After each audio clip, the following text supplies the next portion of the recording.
Hello everyone and a very very good morning to all of you. So कैसे हैं सभी लोग? बढ़िया, बहुत अच्छे, एक्साइटेड आज के सेशन के लिए। आई होप यस सभी लोग सुपर डुपर एक्साइटेड हैं।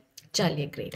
सो आज का सेशन स्टार्ट करते हैं। जितने भी नए स्टूडेंट्स हैं इस चैनल पे पहली बार आए हैं, सबसे पहले इस चैनल को सब्सक्राइब ज़रूर कर लेंगे, इस वीडियो को लाइक ज़रूर कर देंगे और शेयर ज़रूर कर देंगे।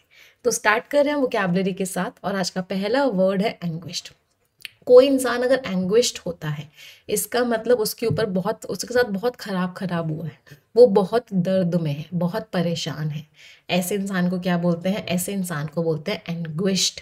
पार्ट ऑफ स्पीच क्या है? ये शब्द आपका एडजेक्टिव है। एक्सपीरियंसिंग सिवियर मेंटल और फिजिकल पेन और सफरिंग।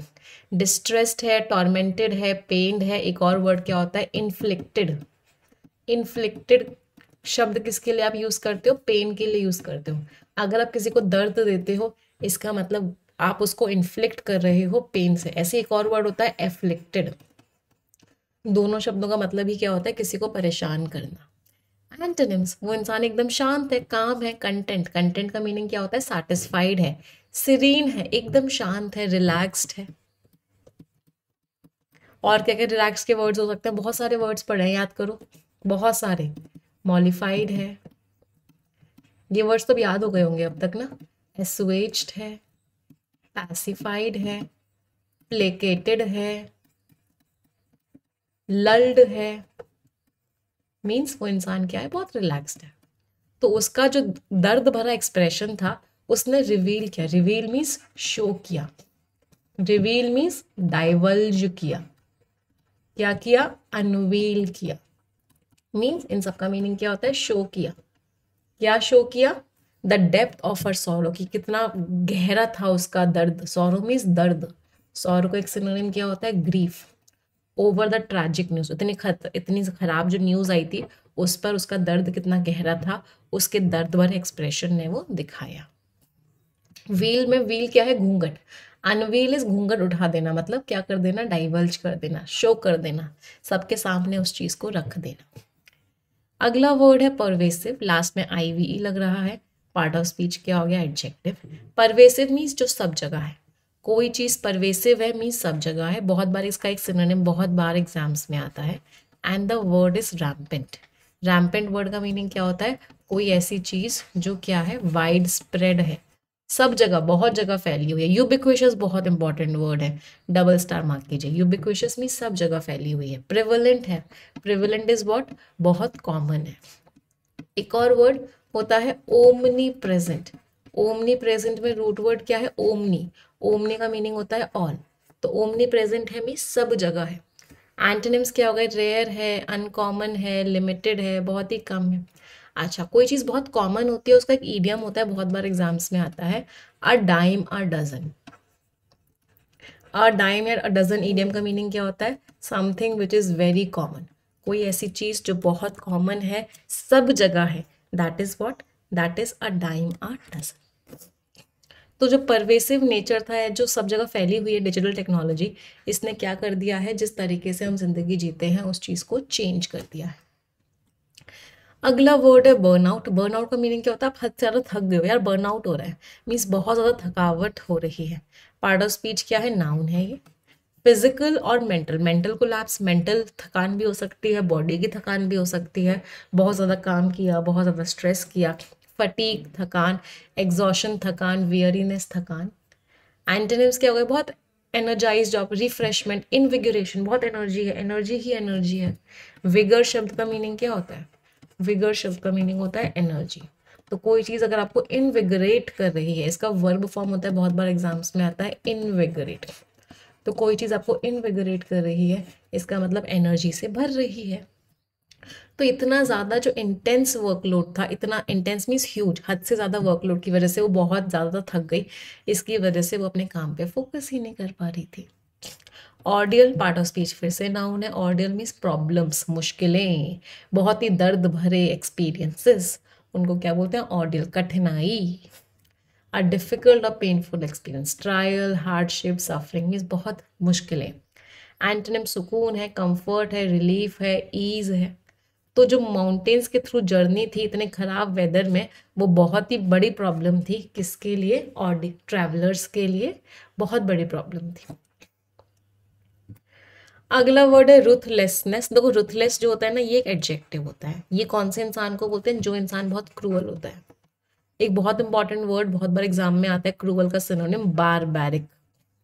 बारबैरिक शब्द का मीनिंग क्या होता है, ऐसा इंसान जो बहुत ही क्रूर है। अब एडजेक्टिव के आगे एनी डबल एस लग गया, मतलब पार्ट ऑफ स्पीच क्या बन गया, ये नाउन। तो रुथलेसनेस का मीनिंग क्या होता है, कोई दया भावना ही नहीं है, नो पिटी। पिटी मीन्स कोई दया नहीं है। Compassion is what, kindness. Pity is what, mercy. तो कोई दया नहीं है, कोई काइंडनेस नहीं है। मर्सी का एक बहुत इंपॉर्टेंट वर्ड बहुत बार एग्जाम्स में आता है, क्लेमेंसी। क्लेमेंसी का मीनिंग क्या होता है, मर्सी। याद कैसे रखोगे, कल मानसी ने मुझे माफ कर दिया, मतलब मेरे ऊपर उसे दया आ गई, मर्सी। क्रूअल्टी, मर्सीलेसनेस, कोई दया नहीं है। हार्शनेस, बहुत ही खराब व्यवहार। एंटोनिम्स कंपैशन है, काइंडनेस है, मर्सी है। आपके अंदर दया है, आप बहुत दयालु हो, compassionate. For example Ratan Tata एक बहुत ही कंपैशनेट इंसान थे, बहुत दयालु थे। तो जो रुथलेसनेस, जो निर्दयता के साथ कंपनी ने ले ऑफ्स को हैंडल किया। ले ऑफ का मीनिंग क्या होता है, लोगों को निकाल देना। ले ऑफ की एक इडियम होती है, बहुत बार एग्जाम में आती है, गिव अ पिंक स्लिप।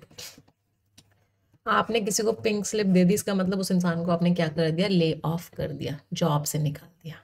इसकी वजह से बहुत सारे एम्प्लॉयज क्या हो गए, शॉक्ड हो गए। अगला वर्ड है रिकोर्स। रिकोर्स का मतलब क्या होता है, आप बहुत मुश्किल में हो, आपको जो हेल्प करेगा, आपका जो सहारा है, उसको क्या बोलते हैं, रिकोर्स। फिर से पार्ट ऑफ स्पीच क्या हो गया, noun. A source of help in a difficult situation, मुश्किल सिचुएशन में आपको जो हेल्प करेगा। Option, remedy, aid, help. Antonyms, जो रोकेगा आपको, हिंड्रेंस होगा, ऑब्स्टिकल होगा, ब्लॉकेड होगा, रुकावट जो होगी, ऑब्स्ट्रक्शन जो होगा, ये क्या करेगा, आपको रोकेगा। तो कोई भी उसके पास मदद नहीं थी, तो उसने क्या सोचा कि मैं लीगल एक्शन लेती हूँ अपने राइट्स को डिफेंड। डिफेंड मीन्स प्रोटेक्ट कर, अपने हकों को प्रोटेक्ट करने के लिए मैं क्या लेती हूँ, लीगल एक्शन लेती हूँ। अच्छा, लास्ट सहारे को क्या बोलते हैं, लास्ट रिजॉर्ट। लास्ट रिजॉर्ट का मतलब क्या होता है, आखिरी सहारा। मतलब इसके अलावा मेरे पास और कोई ऑप्शन नहीं है, ये आखिरी ऑप्शन है जो मेरे पास है। ट्रेजेडी सभी को पता है, उसके साथ ट्रेजेडी हो गई, मतलब बहुत ही खराब हो गया, बहुत ही दुर्भाग्यपूर्ण कोई घटना हो गई। Part of speech now. एक ऐसा इवेंट इसमें बहुत suffering, destruction, distress, disaster, calamity, misfortune, बहुत ही खराब हुआ। अच्छा, कैलामिटी में रूट वर्ड है कैला। दो रूट वर्ड्स होते हैं, कैला और कैटा। दोनों रूट वर्ड्स का मीनिंग क्या होता है, डिस्ट्रक्शन, या फिर जिसको हम क्या बोलते हैं, तबाही। तो एक वर्ड होता है बहुत बार एग्जाम में आता है, कैटाक्लाइजम। कैटाक्लाइजम रूट वर्ड का मीनिंग क्या होता है, डिजास्टर, आपदा, तबाही, बहुत ही खराब कोई चीज़। नेगेटिव टोन के शब्द हैं दोनों के दोनों। तो इतनी ट्रैजिक, इतनी खराब जो डेथ हुई यंग एम्प्लॉय की, उसने हाईलाइट किया क्या कि ज़रूरत है, किस चीज़ की ज़रूरत है, वर्क प्लेस रिफॉर्म्स की, कि वर्क प्लेस में क्या आए, चेंजेस आए। रिफॉर्म्स मीन्स चेंजेस आए। हाईलाइटेड के दो सिनोनिम्स होते हैं, एक होता है स्ट्रेस, एक होता है एम्फेसाइज। आप किसी चीज़ को एम्फेसाइज कर रहे हो, तो ये दोनों के दोनों सिनोनिम्स है। ये वर्ब फॉर्म है। एम्फेसिस का नाउन फॉर्म, यहाँ पे बहुत सारे बच्चे कंफ्यूज होते हैं, वो एम्फेसिस होता है और emphasis is what, noun form. तो बहुत बार ग्रामर का क्वेश्चन आ जाता है, इसके साथ जो प्रपोजिशन लगता है वो ऑफ लगता है, इसके साथ कोई प्रपोजिशन नहीं लगता। He emphasized the importance of the matter, कोई प्रपोजिशन नहीं लगाया। There was an emphasis on the importance of the matter, इस नाउन के साथ प्रपोजिशन लगाया ऑन। अगला वर्ड है नॉर्म। ये भी आपका नाउन है। रूल्स रेगुलेशंस जो होते हैं वो आपके नॉर्म्स होते हैं। स्टैंडर्ड, पैटर्न, जो सबसे एक्सपेक्टेड होता है, standard, benchmark, rules, norms, rules regulation, ये सारे नॉर्म्स में आते हैं। तो यूरोप में 40 घंटे का वर्क वीक जो है नॉर्म है, रूल रेगुलेशन है। यूएस में ऐसा नहीं है, जहाँ पे लंबे लंबे घंटे क्या है, कॉमन है। समझ आ रहा है सभी को। Next word is resentment. Last में MENT लग रहा है। Part of speech is what, noun. Resentment है आपके मन के अंदर, इसका मतलब क्या है, आप उस चीज़ से खुश नहीं हो, आप उस चीज़ से क्या हो, आप उस चीज़ से नाखुश हो। इसका मतलब आपके मन में क्या है, उस चीज़ को लेके रिसेंटमेंट है। बिटर इंडिग्नेशन, इंडिग्नेशन का मीनिंग क्या होता है? गुस्सा है, बिटर है। At having been treated unfairly, कि आपके साथ ट्रीटमेंट अच्छा नहीं हुआ है। अच्छा, इंडिग्नेशन आया तो यहाँ पे हमारे 6 वर्ड्स आते हैं। सभी लोग मुझे इन 6 वर्ड्स का मीनिंग बताएंगे। इंजीनियस, ingenuous, ingenuine, indignant,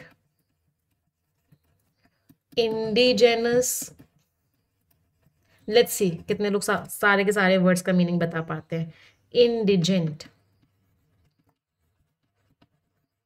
6 शब्द है, सबका डिफरेंस सबको पता होना चाहिए, बहुत इंपॉर्टेंट वर्ड्स हैं। चलो, इंजीनियस कौन होता है? वो इंसान जो बहुत स्किल्ड होता है। ये सारे के सारे एडजेक्टिव्स हैं, all of them are adjectives. तो जिस इंसान के पास बहुत कला होती है वो इंसान क्या होता है? इंजीनियस। इनजेन्युअस, जो इंसान बहुत नाइव, नाइव मीन्स इनोसेंट होता है, जिसको कुछ पता नहीं होता। इनजेन्युइन, जो कि जेन्युइन नहीं है, फेक है। इंडिग्नेंट, जिसको बहुत गुस्सा आ रहा है। इंडिजेनस, जो वहीं का है, उसी कंट्री का है, लोकल है। इंडिजेंट, जो इंसान बहुत गरीब है, पुअर है। पुअर का वर्ड बहुत बार एग्जाम्स में आता है, दैट इज इम्पेक्यूनियस, मतलब वो इंसान क्या है? बहुत ही गरीब है, पुअर है, नीडी है, दैट इज व्हाट? इंडिजेंट। तो क्या 6 वर्ड्स एक जैसे लग रहे हैं? बट 6 वर्ड्स का मीनिंग अलग अलग है, बहुत इंपॉर्टेंट है, अपनी नोटबुक्स में जरूर लिखिएगा। तो सिनोनिम्स कड़वाहट, गुस्सा, डिस्प्लेजर, नाखुशी। एंटोनिम्स कंटेंटमेंट है, सेटिस्फैक्शन है, एक्सेप्टेंस है, सेटिस्फैक्शन है, अच्छा लग रहा है आपको, कोई गुस्सा नहीं है, कोई दर्द नहीं है। तो जो बोनसेस को अच्छे से अनइक्वल तरीके से डिस्ट्रीब्यूट किया गया, इसकी वजह से एम्प्लॉयज क्या हो गए? नाखुश हो गए। Next word is arbitrary. Arbitrary means मनमाना, आपकी मर्जी से, आर्बिट्ररी ढंग है उसका, मनमाना ढंग है, कोई लॉजिक नहीं है। एडजेक्टिव है। रैंडम चॉइस है, अपनी पर्सनल विम, पर्सनल जो मन किया, पर्सनल सनक जो ही वो कर दिया, कोई लॉजिक नहीं है। कैप्रिशियस बहुत इंपॉर्टेंट वर्ड है, डबल स्टार मार्क कीजिए। Whimsical is again a very important word, कि अपना मन किया जो कर लिया, कोई ऐसे लॉजिक नहीं लगाया। डिक्टेटोरियल अपने हिसाब से कर दिया। एंटोनिम्स रैशनल, लॉजिकल हुआ, फेयर सही हुआ, सिस्टमैटिक हुआ। अच्छा, एक रैशनल का क्वेश्चन, रैशनल एक एडजेक्टिव है, इसका मीनिंग क्या होता है? कोई चीज़ कैसी है? रैशनल है तो लॉजिकल है। इसका नाउन फॉर्म होता है रेशनल, बस डिफरेंस क्या होता है? लास्ट में ई आ जाता है। ये क्या होता है? नाउन फॉर्म होता है, और इसका मीनिंग क्या होता है? लॉजिक। तो जो मनमाने डिसीजंस थे मैनेजमेंट के, इसकी वजह से एम्प्लॉयज़ क्या थे? बहुत ही ज़्यादा इनसिक्योर थे, उनको ऐसा लग रहा था कि कभी भी उनकी जॉब कैसे भी खतरे में आ सकती है। फ्रेजल वर्ब्स पे आते हैं, समझ में आई वोकैबुलरी? येस और नो माय चैंपियंस? चलिए, let's move to phrasal verbs. Yield to means आप झुक गए, आपने गिव इन कर दिया, आपने गिव अप कर दिया, मीन्स आप किसी के आगे आपने सरेंडर कर लिया, हार मान ली। वाउच फॉर, इसका आई कैन वाउच फॉर है, मतलब मैं ना उसकी गारंटी ले सकती हूँ। तो अगर आप किसी इंसान की गारंटी ले रहे हो, इसका मतलब you are vouching for that person, ये इंसान कुछ गलत नहीं करेगा, I can vouch for him, means guarantee करना, उसकी क्रेडिबिलिटी, उसकी विश्वसनीयता पे। टॉक ओवर, इसको करेंगे डिटेल में डिस्कस करेंगे, don't worry, will talk over it, means किसी चीज को बहुत गहराइयों में डिस्कस कर। See through, I can see through his intentions, इसके जो मकसद है ना, उसके पीछे क्या सच्चाई है वो मुझे दिख रही है। तो सी थ्रू मीन्स किसी चीज के की सच्चाई पता लग जाना, या फिर किसी चीज को आप लगातार करते जा रहे हो, दोनों इसके मीनिंग्स होते हैं। To realise the truth about something is see through, सबसे ज्यादा ये वाला मीनिंग यूज होता है। इडियम्स पे आते हैं। जिप योर लिप, अपने लिप को क्या करो? जिप कर लो, मतलब बंद कर लो, शट अप, स्टॉप टॉकिंग। एक और इडियम होता है कैट गॉट योर टंग, इसका मतलब क्या होता है? तुम बोल क्यों नहीं रहे हो भाई, तुम्हारी जुबान बिल्ली ले गई है क्या? मीन्स आप किसी को पूछ रहे हो कि why have you stopped talking, asking कि तुमने बोलना क्यों बंद कर दिया है भाई, वाई। मिस द बोट, आपकी अपॉर्चुनिटी चली गई, आपका अवसर चला गया। इसका एक और इडियम होता है the ship has sailed, ship तो अब सेल हो गया है, मतलब आपकी अपॉर्चुनिटी आपके हाथ से जा चुकी है। डेविल्स एडवोकेट, राक्षस का ये एडवोकेट है, सब लोग एक बात कह रहे हैं, ये इंसान बिल्कुल ऑपोजिट बात कह रहा है, तो he is a devil's advocate, means इसका आर्ग्यूमेंट बिल्कुल बाकी सबसे एकदम अलग है। व्हाइट एलिफेंट, मर्सिडीज खरीद तो ली, बहुत महंगी खरीदी, बट उसको मेंटेन करना बड़ा मुश्किल हो रहा है भाई। तो something that is very expensive और इसका मेंटेनेंस बहुत मुश्किल हो, उसको क्या बोलते हैं, वाइट एलिफेंट। एक एलिफेंट का एक और इडियम होता है, एलिफेंट इन द रूम। तो कोई अगर रूम में एलिफेंट है, इसका मतलब इतनी बड़ी प्रॉब्लम है और कोई डिस्कस ही नहीं कर रहा है, इतनी बड़ी प्रॉब्लम है हर कोई इग्नोर किए जा रहा है, means this is the elephant in the room, this is a problem which every one is ignoring. Water under the bridge, अब तो भैया पानी ब्रिज के नीचे आ चुका है, अब कुछ नहीं हो सकता, कोई चीज हो चुकी है, something that has happened in the past, अब it can not be changed, अब इसको हम बदल नहीं सकते, इट हैज ऑलरेडी हैपेंड। समझ आई वोकैबुलरी? चलिए अब आ जाते हैं आर्टिकल पे। लंबा आर्टिकल हमने लिया है क्योंकि प्यारा आर्टिकल था, इसमें फर्स्ट पार्ट हम रीड करेंगे, सेकेंड पार्ट हम स्किम करेंगे। We need to address India's work place culture.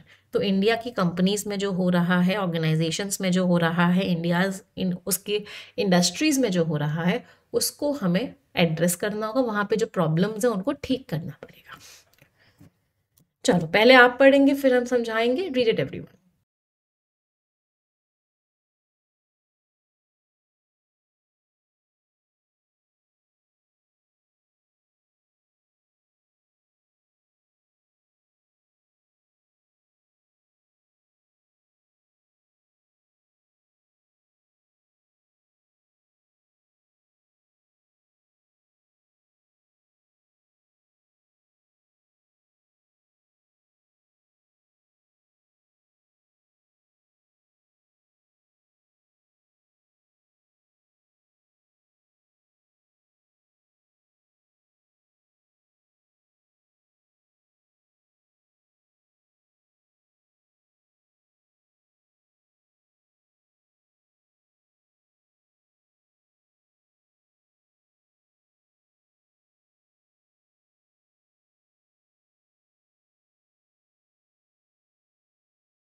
पढ़ लिया सभी ने?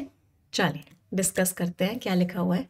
इन सितंबर, सितंबर में जो मदर है एना सेबेस्टियन की, जो कि यंग चार्टेड अकाउंटेंट हैं, हु पास्ड अवे, जिनकी डेथ हो गई जुलाई में, एलिजिडली, एलिजिडली मीन्स ऐसा इल्ज़ाम लगा कि उनकी डेथ क्यों हुई, ड्यू टू वर्क स्ट्रेस। तो एना सेबेस्टियन की डेथ हो गई वर्क स्ट्रेस की वजह से जुलाई में। तो उनकी मदर ने क्या बोला, उनकी मदर ने बोला कि ये कहते हैं कि हमें फ्रीडम मिला 1947 में, they say we have received freedom in 1947, but लेकिन हमारे जो बच्चे हैं आर स्टिल वर्किंग, अभी भी काम कर रहे हैं स्लेव्स की तरह, गुलामों की तरह। हर एंग्विश्ड क्राई, उनका जो दर्द भरा रोना था, गोज टू द हार्ट, ये किस चीज को गोज टू द हार्ट का मतलब कि किस इंपॉर्टेंट, किस मेन चीज को वो बता रहा है, द इशू, जो इतनी बड़ी प्रॉब्लम है वर्क प्लेस कल्चर, कि किस तरीके से काम होता है इंडिया के कॉरपोरेट वर्ल्ड में। द इंक्वायरी रिपोर्ट, जो report I ministry of labour की, जिसको प्रॉमिस किया गया विद इन 10 days, 10 दिन के अंदर, इज स्टिल अवेटेड, इसका अभी भी हम इंतजार कर रहे हैं। द कॉरपोरेट वर्ल्ड, जो कॉरपोरेट की दुनिया है, has chosen to remain largely silent, वो मेनली क्या है, बिल्कुल शांत है इस ट्रेजिडी को लेके। वॉट कॉरपोरेट लीडर, क्या जो कॉरपोरेट लीडर जो डेयर टू मीन्स हिम्मत कर सकते हैं, two point fingers at others, कि दूसरों के ऊपर उंगली उठाना, व्हेन द पोजीशन, जबकि उनकी खुद की कंपनी में जो पोजीशन है वो डिफरेंट नहीं है, मतलब हर कोई कॉरपोरेट लीडर एक जैसा है, दूसरे पे उंगली उठाने से कोई काम नहीं चलेगा, हर लीडर एक जैसा है। The issue is not just long hours, ऐसा नहीं है कि बहुत लंबे लंबे टाइम लोगों को काम करना पड़ता है, या फिर और having to put an extra effort, या एक्स्ट्रा मेहनत करनी पड़ती है किसी डेडलाइन को मीट करने के लिए। Employees will gladly slog it, तो एम्प्लॉयज जो है, जितने भी लोग हैं, इस काम को बहुत अच्छे से करेंगे। स्लॉग शब्द का मीनिंग क्या होता है, बहुत मेहनत करेंगे, लंबे लंबे टाइम मेहनत करेंगे, खूब एक्स्ट्रा एफर्ट्स लगाएंगे, स्लॉग मीन्स बहुत मेहनत करेंगे, तो एम्प्लॉयज़ खूब सारी मेहनत करेंगे। If they are shown respect, अगर उनको आप रिस्पेक्ट दोगे तो, अगर आप उनकी तारीफ करोगे तो, और अगर उनको लगेगा कि उनके साथ जो ट्रीटमेंट हो रहा है वो एकदम सही हो रहा है।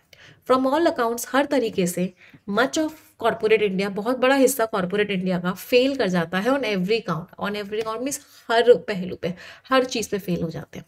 टॉक्सिक वर्क कल्चर, इतना खराब वर्क कल्चर है, परवेसिव भी फैला हुआ है इंडिया के प्राइवेट सेक्टर में। लॉन्ग आवर्स, फ्लो, इतने लंबे लंबे टाइम काम चलता है। Directly from a focus, focus किस चीज पे होता है, on the bottom line, bottom line that comes at the expense of employees wellbeing. तो पूरी लाइन का मतलब क्या है कि भाई एम्प्लॉय की हेल्थ को किस पे रखा जाता है, रिस्क पे रखा जाता है। तो लॉन्ग वर्क आवर्स, इतना लंबा लंबा लंबा टाइम उनसे काम करवाया जाता है, और पूरा का पूरा फोकस किस चीज़ पे होता है, पूरा का पूरा फोकस होता है ऐसी चीज़ों पे जो क्या करते हैं, एम्प्लॉय की हेल्थ को बहुत ज़्यादा खतरे में डाल देते हैं। कोई फर्क नहीं पड़ता उनको एम्प्लॉय की हेल्थ अच्छी है या नहीं है। ऑन द बॉटम लाइन का मीनिंग क्या होता है, उनके लिए सबसे इंपॉर्टेंट चीज़ ही वही है कि हमारा काम होना चाहिए। पूरे पैराग्राफ की समरी क्या हो गई कि ऑथर ने क्रिटिसाइज किया कॉर्पोरेट वर्क कल्चर को कि चीज़ें वहाँ सही नहीं है, एम्प्लॉयज़ को रिस्पेक्ट नहीं दिया जाता, उनको अच्छे से ट्रीटमेंट नहीं मिलता है, उनसे एक्स्ट्रा काम करवाया जाता है, लंबे लंबे घंटे काम करवाया जाता है, उनको डेडलाइंस दी जाती हैं, उनकी हेल्थ पे का कोई ध्यान नहीं रखा जाता। बहुत ही टॉक्सिक वर्क कल्चर है इंडिया के अंदर। ऑथर की टोन कैसी है, क्रिटिकल है। कोई परेशानी, चलिए आ जाते हैं ग्रामर पे। Let's move to the grammar part now. कुछ कुछ क्वेश्चंस पूछ रही हूँ, सभी लोग मुझे आंसर बताएंगे। सबसे पहले तो मुझे सेड वर्ब का सब्जेक्ट बता दो। इस वर्ब का सब्जेक्ट क्या है? क्राई का पार्ट ऑफ स्पीच बता दो। प्रॉमिस्ड वर्ब का सब्जेक्ट बता दो।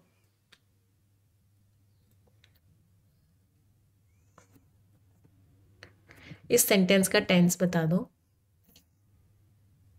ये बता दो एक्टिव है या पैसिव है।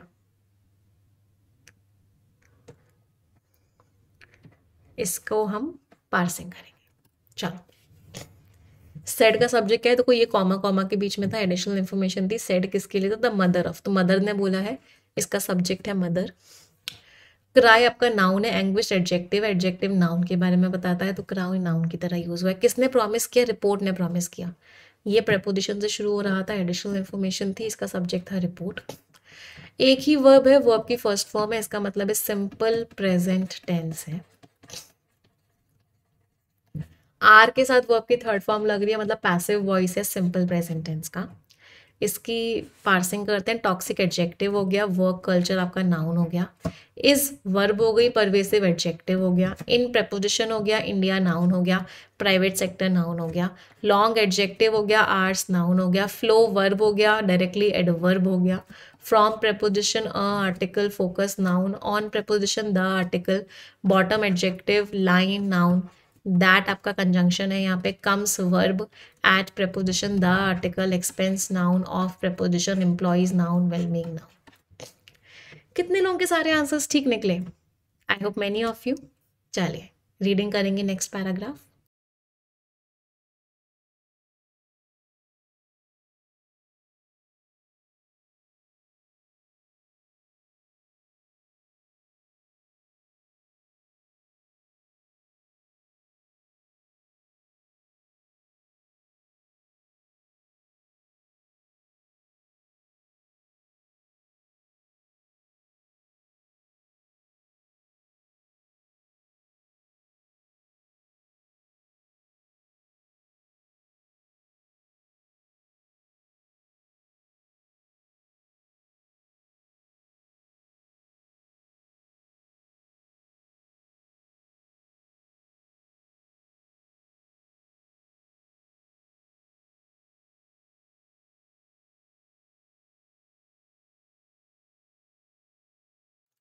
Done everyone.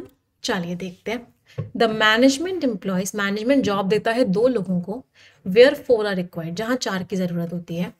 इट सीक्स, वो क्या चाहता है, to motivate the two employees, की दोनों एम्प्लॉयज को मोटिवेट करे, by giving them the wages of three, और सैलरी उनको तीन की देता है।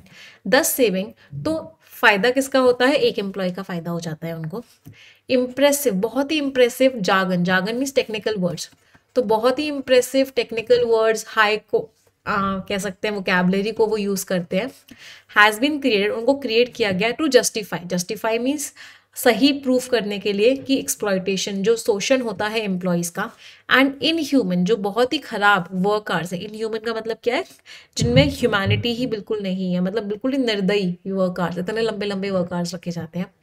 मीटिंग स्टिफ टारगेट्स, उनको बहुत ही stiff means hard, hard targets दिए जाते हैं against heavy odds. Heavy odds का मीनिंग क्या है, जिसके चांसेस बहुत कम हो, मतलब ऐसे टारगेट्स उनको दिए जाते हैं कि उस टारगेट का पूरे होने का चांस ही बहुत कम है। ये ऑर्गेनाइजेशनल स्ट्रेच है, मतलब ये ऑलमोस्ट सारी ऑर्गेनाइजेशंस में हो रहा है। देयर इज वेरिएबल पे, फिर उनको वेरिएबल पे दिया जाता है किस चीज़ को प्रमोट करने के लिए, परफॉर्मेंस कल्चर, कि आप परफॉर्म अच्छा करोगे तो आपको वेरिएबल पे मिलेगा। और फिर क्या हो जाता है, that translates into a higher stock price, जिससे क्या होता है, स्टॉक प्राइस बढ़ जाता है, जो कि टॉप मैनेजमेंट के लिए बहुत अच्छा होता है। दैट कॉर्नर जो अपने पास रख लेते हैं ज़्यादातर स्टॉक ऑप्शंस को। तो कम एम्प्लॉयज बेचारों को क्या बोलते हैं कि परफॉर्मेंस कल्चर है, आपका परफॉर्मेंस अच्छा होगा तो आपको ये वेरिएबल पे मिलेगा। इससे क्या होगा, कंपनी का प्रॉफिट होता है, कंपनी का स्टॉक प्राइस अच्छा होता है, और फायदा किसका होता है, टॉप मैनेजमेंट का होता है, क्योंकि उन्हीं के पास स्टॉक ऑप्शन होते हैं कंपनी के, उन्हीं के पास शेयर होते हैं कंपनी के। There is a bell curve, bell curve होता है। बेल कर्व का मतलब क्या होता है, इसको बोलते हैं बेल कर्व। बेल कर्व का मतलब क्या है, कौन लोग सबसे अच्छा परफॉर्म कर रहे हैं, कौन लोग खराब परफॉर्म कर रहे हैं। तो जो सुपर परफॉर्मर्स को आइडेंटिफाई करता है कि सबसे टॉप परफॉर्मिंग लोग कौन है, अंडर परफॉर्मर्स को भी आइडेंटिफाई करता है सबसे खराब परफॉर्म कौन कर रहे हैं। फिर स्ट्रेस मैनेजमेंट वर्कशॉप्स होती हैं कि आप अपना स्ट्रेस कैसे मैनेज करो to deal with the burnout, जो इतना ज़्यादा थकान हो जाती है एम्प्लॉयज़ को इसकी वजह से। दैट एनस्यूज में जो उसके बाद होता है, फॉलो करता है। Management does not stop to ask itself, management अपने आप से पूछना बंद नहीं करता why it is creating so much stress, वो इतना परेशान क्यों कर रहा है, इतना स्ट्रेस क्यों क्रिएट कर रहा है एम्प्लॉयज के लिए इन द फर्स्ट प्लेस। सबसे पहले तो लॉन्ग आवर्स, इतने लंबे लंबे घंटे लोगों से काम करवाया जाता है, एम्प्लॉय बर्नआउट, एम्प्लॉयज को इतना थकाया जाता है। आर टिपिकली कॉमन है corporate culture of the US, US का भी कॉर्पोरेट कल्चर ऐसा ही है, टिपिकल भी something which is common there. लेकिन यूरोप में ऐसा नहीं है। फ्रांस में तो सिर्फ 35 आवर वर्क वीक होता है। बाकी के यूरोप में जो जनरल रूल है, नॉर्मिस रूल है, वो 40 आवर्स का है। यूरोपियन फर्म्स में क्या कॉम्पिटिटिवनेस नहीं है, कि यूरोपियन कंपनीज अच्छी नहीं काम करती, क्या आप ये कहेंगे? Well, European standards of living है, और वो ऐसे नहीं है कि आप जिनका मजाक उड़ा सको, स्कॉफ एट मींस जिनको आप क्रिटिसाइज कर सको, जिनका को ताना मार सको। तो पूरे पैराग्राफ का मेन आइडिया क्या हो गया कि भाई एम्प्लॉयज़ को इतने कठिन टारगेट्स दिए जाते हैं, ऐसे टारगेट्स दिए जाते हैं जो अचीव ही नहीं होंगे। 4 लोगों का काम 2 लोगों से करवाया जाता है, उनको मोटिवेट करने के लिए बोल देते हैं कि हम आपको 3 लोगों की सैलरी दे रहे हैं 2 लोगों को, बट काम तो उनसे 4 गुना करवाया जा रहा है। तो बहुत स्ट्रेस दिया जाता है, वे परफॉर्मेंस उनकी मेजर की जाती है, वेरिएबल पे दी जाती है कि आपकी परफॉर्मेंस कितनी अच्छी होगी। एक कर्व बनाया जाता है कि ये अच्छे परफॉर्मर्स हैं, ये आपने परफॉर्म अच्छा नहीं किया, तो कंपटीशन की फीलिंग दी जाती है। तो ये सब चीज़ों की वजह से एम्प्लॉयज़ को बहुत स्ट्रेस हो जाता है। फिर लास्ट में ऑथर ने क्या बोला कि भाई यूएस में ये होता है लेकिन यूरोप में तो ऐसा नहीं होता। चलिए नेक्स्ट पैराग्राफ रीड करेंगे सभी लोग।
चलिए आगे देखते हैं।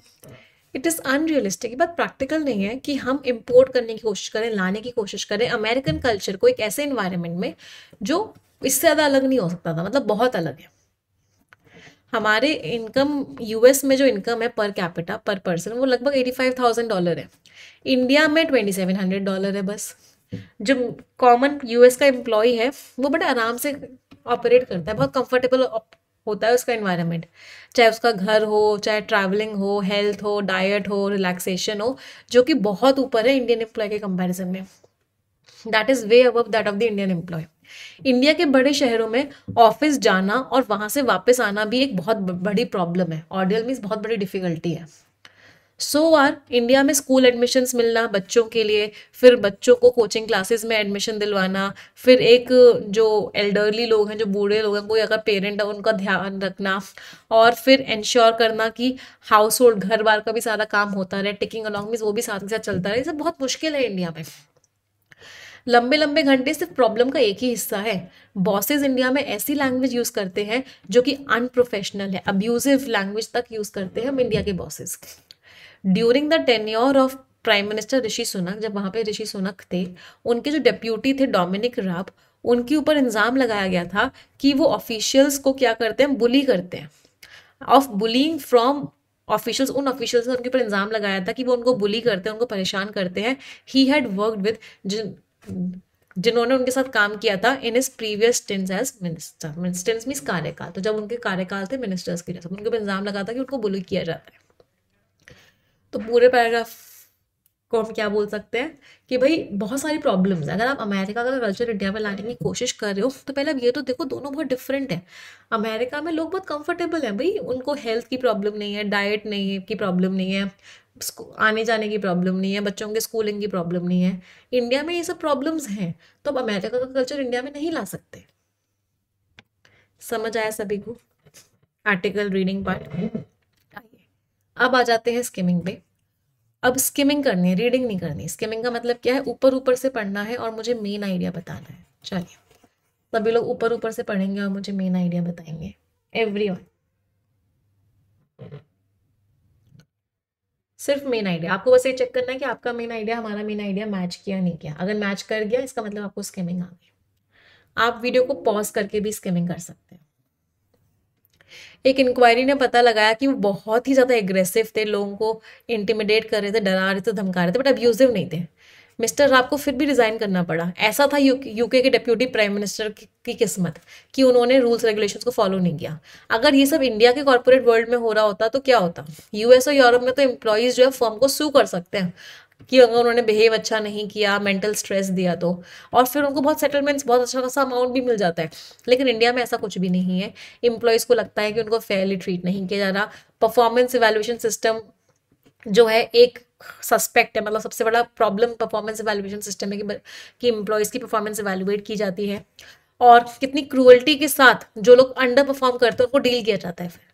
तो प्रॉब्लम क्या है, परफॉर्मेंस इवैल्यूएट करना भी प्रॉब्लम नहीं है, जो लोग अंडर परफॉर्मर्स हैं उनके साथ कितना गंदा बिहेव किया जाता है, that is a problem in India. Top management बोलता है कि डेड वुड को निकाल दो, मतलब जो लोग परफॉर्म नहीं कर रहे उनको निकाल दो। एक ऐसा एक्सप्रेशन जो दिखाता है कि ह्यूमन बींग्स की कोई वैल्यू ही नहीं है। वेरिएबल पे को बहुत ज्यादा एक तरफा किया जाता है उन लोगों के लिए जो टॉप पे हैं, तो वेरिएबल पे उनको ही दिया जाता है जो लोग टॉप पे हैं। तो बेसिकली पूरे पैराग्राफ का मेन आइडिया क्या है कि भाई यूरोप में एक इंसान ने एग्रेसिव हो गया था तो उसको रिजाइन करना पड़ गया। इंडिया में ऐसा कुछ नहीं होगा। इंडिया में लोगों के पास कोई ऑप्शन नहीं होता, लोगों को निकाल दिया जाता है, अंडर परफॉर्मर्स को, लोगों को कोई वैल्यू नहीं दी जाती है, वेरिएबल पे सिर्फ उनको दिया जाता है जो लोग अच्छा परफॉर्म करते हैं। तो एम्प्लॉयज़ को बहुत ही अनफेयरली ट्रीट किया जाता है इंडिया में, ऐसा ऑथर कह रहे हैं, and this is the main idea. Next paragraph scheme करेंगे।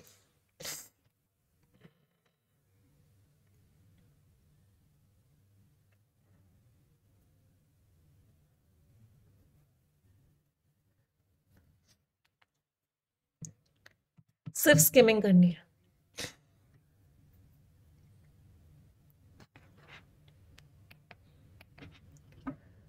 चलिए देखते हैं, वो लोग जो लोग नीचे होते हैं वो गुस्सा कर रहे होते हैं, उनको लग रहा होता है हमारे साथ गलत हुआ है, टॉक्सिक कल्चर होता ही होता है। बहुत सारे पब्लिक सेक्टर फर्म्स में, गवर्नमेंट की फर्म्स में अच्छा कल्चर है। एम्प्लॉयज़ को बहुत रिवॉर्ड्स तो नहीं मिलते वहाँ पे, पर उनके पास जॉब सिक्योरिटी है, गवर्नमेंट एम्प्लॉयज़ के पास जॉब सिक्योरिटी होती है। यूनियंस होते हैं वहाँ पे, वो टॉप मैनेजमेंट के गलत चीज़ों को रोकते हैं। इनइक्वालिटी जो है कहीं इनइक्वालिटी इतना अच्छा नहीं, इतना खराब नहीं है जितना प्राइवेट सेक्टर में खराब है। प्राइवेट सेक्टर में इनइक्वालिटी बहुत है। ऑफिसर्स जो होते हैं मिडिल और सीनियर आर्ट्स लेवल के, वो भी लंबे लंबे टाइम काम करते हैं। लोगों के दर्द होते हैं, लेकिन कंप्लेन्स जो है टॉक्सिक वर्क कल्चर को लेकर ये बहुत कम होती है। अब चीज़ों को हम ठीक कैसे करें? कॉरपोरेट्स को हम एक्सपेक्ट कर सकते हैं कि वो चीज़ों को अच्छा करें, वो अफर्मेशंस दें हमें, इस बात को लेके बोलें, प्रॉमिस करें कि वो वैल्यूज़ को फॉलो करेंगे, कोड ऑफ कंडक्ट नया बनाएंगे मैनेजमेंट के लिए। प्रोग्राम्स लाए जाए वर्क लाइफ बैलेंस को एड्रेस करने के लिए, मीटिंग्स की जाए एम्प्लॉयज़ के साथ। अगर इन सब चीज़ों से डिफरेंस आ सकता है तो हमारे अंदर प्रॉब्लम होती ही नहीं, मतलब इन सब चीज़ों से कोई फ़ायदा नहीं है। बोर्ड ऑफ डायरेक्टर्स को कंपनी के वर्क कल्चर को ठीक करना होगा, सोल्यूशन देना होगा, चीज़ों को ठीक करना होगा और सही मेजर्स को लेके आना पड़ेगा। तो पूरे पैराग्राफ का मेन आइडिया क्या है, ऑथर ने यहाँ पे बोला कि भाई गवर्नमेंट फर्म्स में या पब्लिक सेक्टर फर्म्स में इतनी प्रॉब्लम्स नहीं होती है, वहाँ पे टॉक्सिक वर्क कल्चर नहीं होता है। हालांकि वहाँ रिवॉर्ड्स बहुत अच्छे नहीं होते, बट लोगों के पास जॉब सिक्योरिटी होती है, लोग सुकून में होते हैं, लोगों की ग्रीवियंसेस होते हैं, बट इतना ज़्यादा टॉक्सिक वर्क कल्चर को लेके नहीं होता है, वहाँ इनइक्वालिटी नहीं होती। तो ऑथर ने बोला गवर्नमेंट जॉब्स बहुत अच्छी हैं as compare to private sector jobs. Last paragraph for skimming.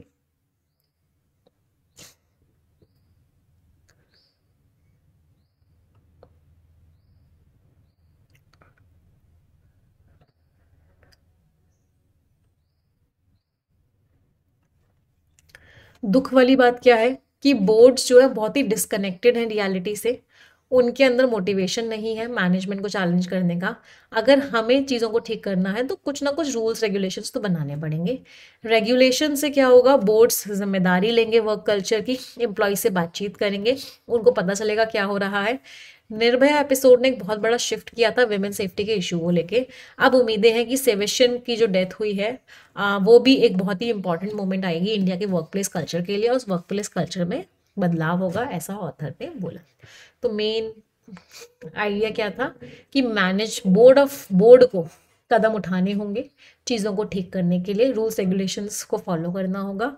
Nirbhaya episode से विमेन सेफ्टी पे इम्प्रूवमेंट्स हुए थे, अब हो सकता है ये जो एना सेबेस्टियन का जो एपिसोड हुआ है इससे भी वर्क प्लेस कल्चर अच्छा होगा। पैसेज समझ आया सभी को? येस और no my champions? Tone critical थी, ऑथर ने बुराई करी है कॉर्पोरेट कल्चर की, और कंसर्न है ऑथर कि भाई एम्प्लॉयज़ के साथ बहुत गलत होता है। क्वेश्चंस का आंसर देंगे। फर्स्ट क्वेश्चन देखते हैं कितने लोगों को पैसेज समझ आया। अमेरिकन कॉर्पोरेट कल्चर को अपनाने का एक डिसएडवांटेज क्या है? डिसएडवांटेज ये है कि भाई इंडिया में लाइफ उतनी अच्छी नहीं है जितनी यूएस में है, इंडिया में लोग उतने कंफर्टेबल नहीं है जितने यूएस में है, तो पर कैपिटा इनकम और क्वालिटी ऑफ लाइफ जो है इंडिया में वो उतनी अच्छी नहीं है। Answer is B. कितने लोगों का ठीक निकला? नेक्स्ट क्वेश्चन,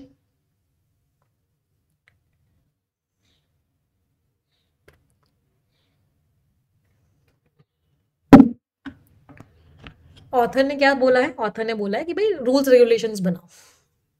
तो ऑथर ने क्या बोला है? रूल्स रेगुलेशंस बनाओ। Answer is A. Emulating means copy. Next question, Anna Sebastian case का क्या इंपॉर्टेंस ऑथर ने बोला है? ऑथर ने बोला था जैसे निर्भया केस ने विमेन सिक्योरिटी को लेके अच्छा किया, ऐसी एना सेबेस्टियन केस भी कॉर्पोरेट वर्क कल्चर को लेके कुछ अच्छा लेके आएगा। तो ये रूल्स रेगुलेशंस को चेंज करेगा वर्क प्लेस कल्चर में, जिससे कि वर्क प्लेस कल्चर अच्छा हो जाए। Answer is B. नेक्स्ट, इस क्वेश्चन को आप टोन से भी कर सकते हो। परफॉर्मेंस इवैल्यूएशन सिस्टम की ऑथर ने बुराई करी, अच्छाई करी? ऑथर ने बोला परफॉर्मेंस इवैल्यूएशन सिस्टम कल्परेट है, लोगों को परफॉर्मेंस को इवैल्यूएट किया जाता है, जो लोग ऊपर होते हैं उनको रिवॉर्ड दिया जाता है, जो लोग नीचे होते हैं उनके साथ बड़ा गंदा ट्रीटमेंट करते हैं। तो इसकी वजह से क्या होता है? एम्प्लॉय डिससैटिस्फैक्शन होता है और रिसेंटमेंट होता है। Answer is C. Last question, Indian public sector firms के बारे में ऑथर ने क्या बोला है? कि उनके यहाँ वर्क कल्चर कम होता है, they have a less toxic work culture compare to private sector firms. Answer is B. Marks everyone reading comprehension, क्या क्या मार्क्स रहे सभी के? चलिए मैच द कॉलम्स, आंसर्स बताएंगे। जिप योर लिप, भाई चुप हो जाओ। Miss the boat, opportunity miss कर देना। डेविल्स एडवोकेट, आपका कुछ और आर्ग्यूमेंट है जो लोगों से मैच नहीं कर रहा। व्हाइट एलिफेंट बहुत महंगा है। वाटर अंडर द ब्रिज, भैया अब जो हो गया सो हो गया, अब इसको बदल नहीं सकते। E, A, D, B and C। Scores everyone. 10 शब्द हैं, इनमें से 3 वर्ड्स का मीनिंग सभी लोग कमेंट में लिखेंगे। आप सभी की जिम्मेदारी है कि आप कम से कम 3 वर्ड्स का मीनिंग कमेंट में लिखेंगे ही लिखेंगे। इट इज़ योर रिस्पॉन्सिबिलिटी और हर कोई अपनी जिम्मेदारी पूरी करेगा। सबको लिखने, जो जो बच्चे लिखेंगे उनमें से एक बच्चे को हम success no more an illusion book भी गिफ्ट करेंगे, जिस बच्चे का नाम कल कमेंट सेक्शन में पिन भी हो जाएगा। तो मेक श्योर कीजिए कि सभी लोग कम से कम 3 वर्ड्स का मीनिंग कमेंट में लिखें ही लिखें। यस, येस ऑफिसर का प्रीमियम सब्सक्रिप्शन आई होप सभी को पता है। आपको सारे सब्जेक्ट्स की, सारे बैंकिंग एग्जाम्स की तैयारी करवाई जाएगी। आपको लाइव क्लासेस मिलेंगी, रिकॉर्डेड क्लासेस मिलेंगी, बहुत सारी PDF मिलेगा, कंटेंट मिलेगा, सारी की सारी चीज़ें मिलेंगी। दिवाली को लेकर इसमें एक ऑफर चल रहा था कि आपको येस ऑफिसर का complete subscription plus yes mock plus target batch आपको सिर्फ 3499 में मिल रहा था, मतलब 50% से ज़्यादा डिस्काउंट आपको मिल रहा था कोड दिवाली लगा के। इस ऑफर को एक्सटेंड कर दिया गया है, यह ऑफर आपको 8 नवंबर तक मिल जाएगा। तो जितने लोग कल सर्वर बिजी होने की वजह से सब्सक्रिप्शन नहीं ले पाए थे वो आज ले सकते हैं। अगर आपको सिर्फ इंग्लिश पढ़नी है तो आप इंग्लिश का एक्सक्लूसिव सब्सक्रिप्शन भी ले सकते हो। इसमें आपको सिर्फ इंग्लिश की क्लासेस मिलेंगी। येस ऑफिसर पे जाके इंग्लिश का एक्सक्लूसिव सब्सक्रिप्शन ले लेना। अगर आप किसी और एग्जाम की तैयारी कर रहे हो, सिर्फ इंग्लिश पढ़ना चाहते हो मुझसे, परफेक्शन बैच को ज्वाइन करना चाहते हो, ग्रामर ग्रंथ को ज्वाइन करना चाहते हो, तो आप इंग्लिश का सब्सक्रिप्शन भी ले सकते हो। वहाँ पे आपका जो कोड लगेगा वो लगेगा निमिषा, जिससे आपको मैक्सिमम डिस्काउंट मिल जाएगा। ये टेलीग्राम चैनल्स है, इन पे आपको सारे PDF, सारी मैगजीन मिल जाएगी। कल मैंने आप लोगों को IBPS PO की मैगजीन शेयर की थी टेलीग्राम चैनल पे, सबको मिल गई थी? एक बार मुझे बता दो, सबने देख ली थी वो मैगजीन? यस, चलो।